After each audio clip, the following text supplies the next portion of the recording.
joined by the new president of basketball operations and general manager of the Toronto Raptors, Masai Ujiri. Masai, great to see you once again, and welcome back. Great to see you, man.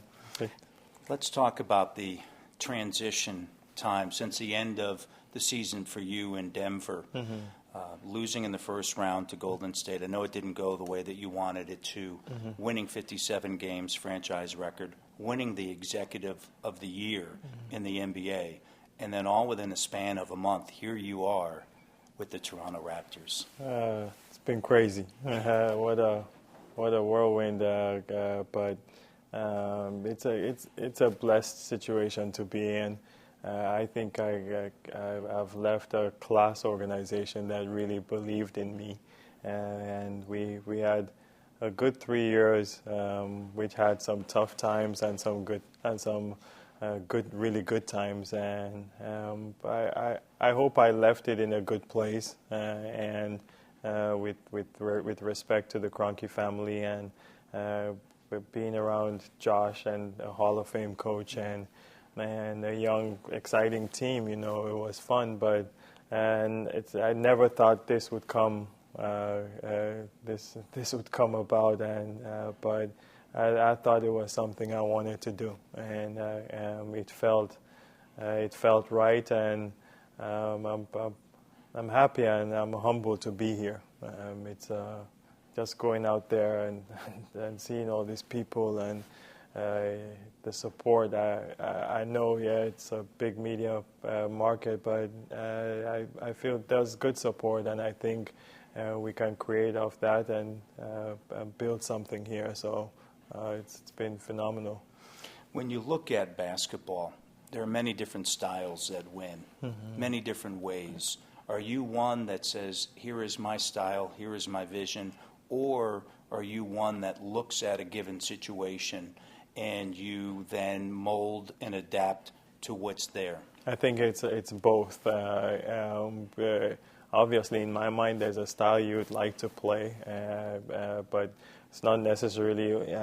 It doesn't necessarily work all the time with what you have, and so I think molding and building off what you have, I think, is really important and has to be an important skill we have to value that in some way going forward, and what our focus will be. And once we come together as a staff, I think we'll identify that. Once we talk to coach, I think we'll identify that, gather all the information we have, and then we set our goals. And once we set our goals, yes, there'll be bumps. Yes, there are times you have to be patient, but I think you have to stay focused. If the end result or the end game you're going for is a championship, you really have to have a plan and then stay focused on it. When we look back at your time in Denver, what do we learn from how you essentially played out and then ultimately traded Carmelo Anthony? To me, as I look at that, it was a sign of somebody that's extremely diligent, that is going to do all their homework, that is going to look at what is the best case scenario for the franchise that you're working for, and then ultimately on nobody else's timeline but your timeline, you're going to make the deal. Is that one of the tenets of how you operate, that there is patience and there is a timeline, but it's Masai's timeline, not necessarily what else is out there in the marketplace? I think timing is very important, and I'm not saying drag it on. I'm not saying do it right now. All I'm saying is, in this business, I think you do your due diligence, and that's going to come from the work you do within. And sometimes the information you gather is right there, and sometimes the information you are gathering, and it takes time, and you have to do it. And if you're in control, then it can take shorter time.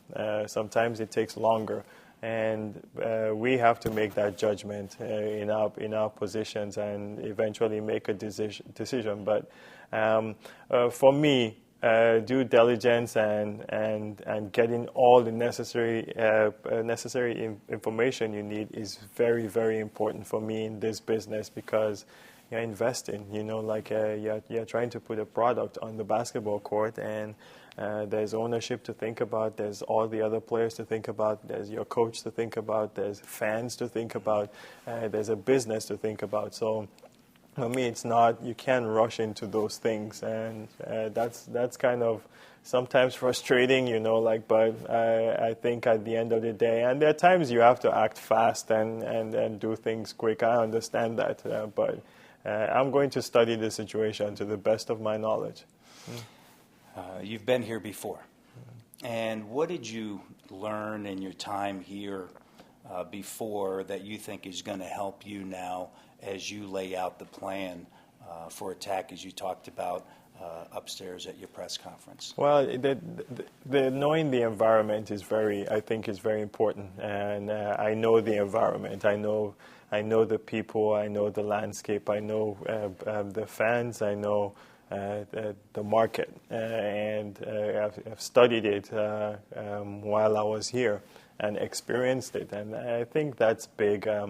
Learning from Brian, who gave me a chance in the front office, and learning to manage people and in charge of a scouting department. I think that has given me, I think, good abilities and a chance not only to move on to Denver, but you build off of all these experiences, I think. And knowing Toronto and knowing the Raptors and knowing what Matt Devlin is going to say is good for me.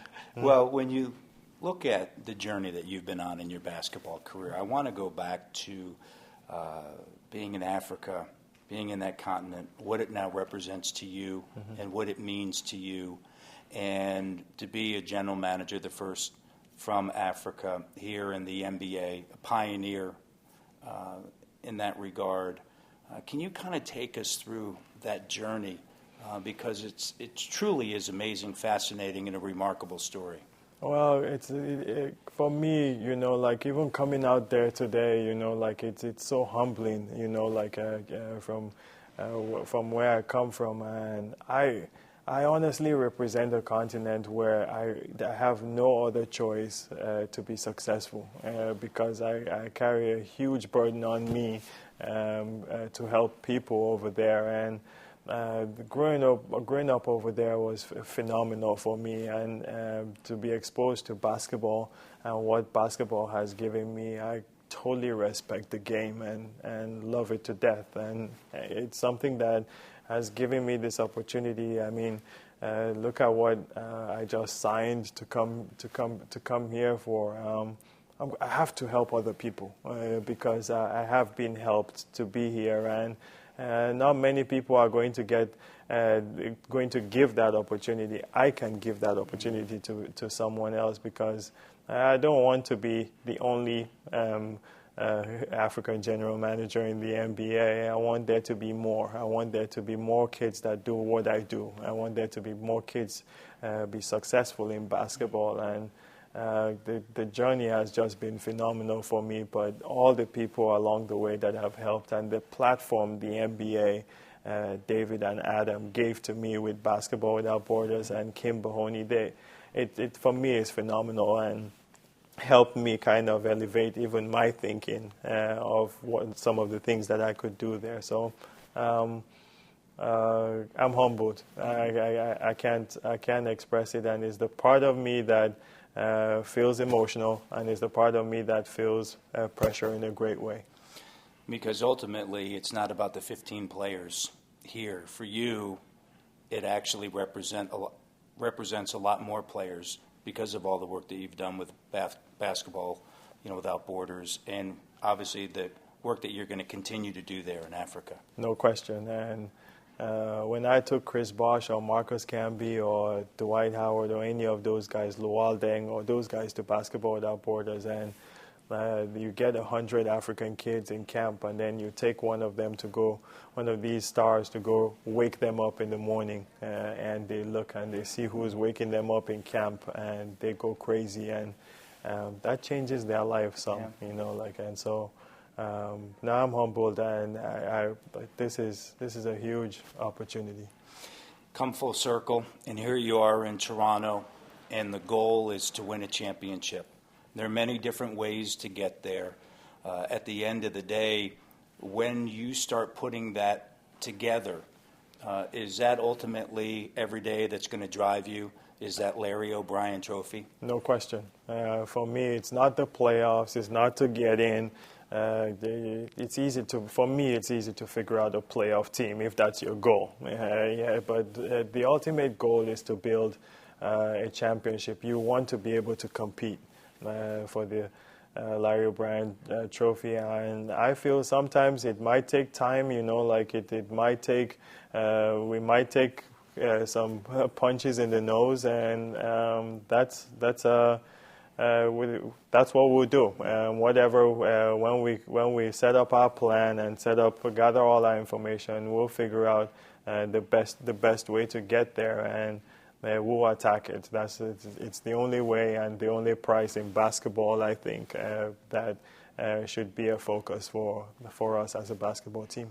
Congratulations. Thanks. Welcome back. Welcome home. Thank you. It's great to see you. I know you're going to do great things here. Thank you. I appreciate it, Matt. Masai Ujiri joining us, and we appreciate you taking the time. Thank you.